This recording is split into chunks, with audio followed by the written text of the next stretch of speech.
Shemai, Sarah Dwee. Hello, I'm Sarah, Chief Executive at Social Care Wales. It's Social Work Week 2025 and I want to extend my gratitude to social workers who are keeping people safe, supporting and empowering adults and children in all of our communities.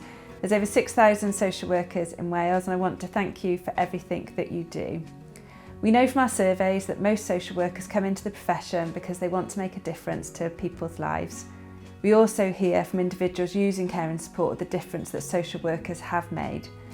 However, social workers' wellbeing is lower than the general population and only 35% of social workers feel valued by the public. Yet we know the public do value social workers much more highly than this.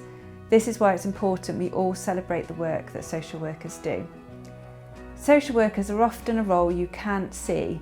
They're working with individuals and families, often in their own homes, and supporting older adults, individuals of working age with complex needs, adults or children with mental health conditions, or with vulnerable children and families.